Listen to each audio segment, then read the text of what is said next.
Chapter 9. The Laughing Brook Stops Laughing. There was something wrong. Grandfather Frog knew it the very minute he got up that morning. At first he couldn't think what it was. He sat with just his head out of water and blinked his great goggly eyes as he tried to think what it was that was wrong. Suddenly Grandfather Frog realized how still it was. It was a different kind of stillness from anything he could ever remember. He missed something, and he couldn't think what it was. It wasn't the song of Mr. Redwing. There were many times when he didn't hear that. It was... Grandfather Frog gave a startled jump out onto the shore. "Chug-a-rum! It's the Laughing Brook! The Laughing Brook has stopped laughing!" cried Grandfather Frog. Could it be? Who ever heard of such a thing, excepting when Jack Frost bound the Laughing Brook with hard black ice? Why, in the spring and in the summer and in the fall, the Laughing Brook had laughed, such a merry, happy laugh, ever since Grandfather Frog could remember, and you know he can remember way back in the long ago, for he is very old and very wise. Never once in all that time had the Laughing Brook failed to laugh. It couldn't be true now. Grandfather Frog put a hand behind one ear and listened, but not a sound could he hear. "Chug-a-rum! It must be me," said Grandfather Frog. "It must be that I am growing old and deaf. I'll go over and ask Jerry Muskrat." So Grandfather Frog dove into the water and swam out to the middle of the Smiling Pool on his way to Jerry Muskrat's house. It was then that he first fully realized the truth of what Jerry Muskrat and Little Joe Otter had told him the day before, that there was something very, very wrong with the Smiling Pool. He stopped swimming to look around, and it seemed as if his great goggly eyes would pop right out of his head. Yes, sir, it seemed as if those great googly eyes certainly would pop right out of Grandfather Frog's head. The Smiling Pool had grown so small that there wasn't enough of it left to smile. "Where are you going, Grandfather Frog?" asked a voice over his head. Grandfather Frog looked up. Looking down on him from over the edge of the big rock was Jerry Muskrat. The edge of the big rock was twice as high above the water as Grandfather Frog had ever seen it before. I was going to swim over to your house to see you," replied Grandfather Frog. "It's of no use," replied Jerry, "because I'm not there. Besides, you couldn't swim there anyway." "Why not?" demanded Grandfather Frog in great surprise. "Because it isn't in the water anymore. It's way up on dry land," said Jerry Muskrat in the most mournful voice. "What's that you say?" cried Grandfather Frog, as if he couldn't believe his own ears. "It's just as true as that I'm sitting here," replied Jerry sadly. Oh, Jerry had said it isn't in the water any longer. Not anymore, sorry. "It's just as true as that I'm sitting here," replied Jerry sadly.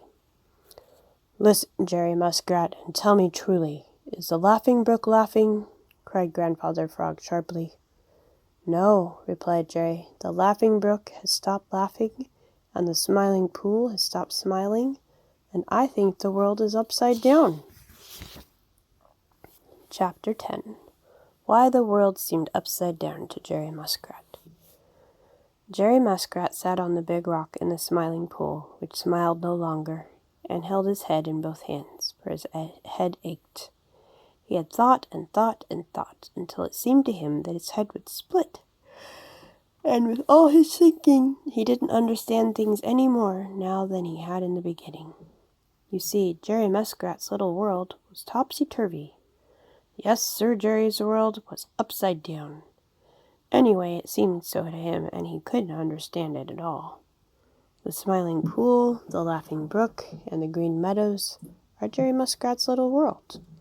Now, as he sat on the big rock and looked about him, the Green Meadows were as lovely as ever. He could see no change in them. But the Laughing Brook had stopped laughing, and the Smiling Pool had stopped smiling. The truth is, there wasn't enough of the Laughing Brook left to laugh, and there wasn't enough of the Smiling Pool left to smile. It was dreadful. Jerry looked over to his house, of which he had been so proud. He had built it with the doorway under water. He had felt perfectly safe there, because no one, excepting Billy Mink or Little Joe Otter, who can swim under water, could reach him. Now the Smiling Pool had grown so small that Jerry's house wasn't in the water. Anybody who wanted to could get into it. There was the doorway, plainly to be seen. Worse still, there was the secret entrance to the long tunnel leading to his castle under the roots of the big hickory tree. That had been Jerry's most secret, and now there it was for all the world to see.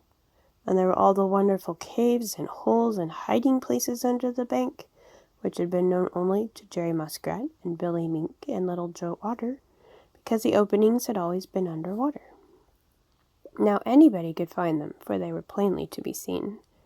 And where had always been smiling, dimpling water, Jerry saw only mud. It was mud everywhere.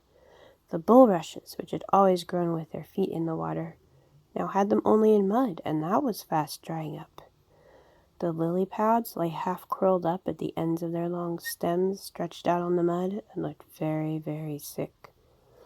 Jerry turned towards the Laughing Brook. There was just a little teeny-weeny stream of water trickling down the middle of it, with here and there a tiny pool in which frightened trout and minnows were crowded. All the secrets of the Laughing Brook were exposed, just as were the secrets of the Smiling Pool. Jerry knew that if he wanted to find Billy Mink's hiding places, all he need do would be to walk up the Laughing Brook and look. "Yes, sir, the world is turned upside down," said Jerry in a mournful voice. "I believe it has," replied Grandfather Frog, looking up from the little pool of water left at the foot of the big rock. "I know it has," cried Jerry. "I wonder if it will ever turn up again." "If it doesn't, what are you going to do?" asked Grandfather Frog. "I don't know," replied Jerry Muskrat. "Here come Little Joe Otter and Billy Mink. Let's find out what they are going to do."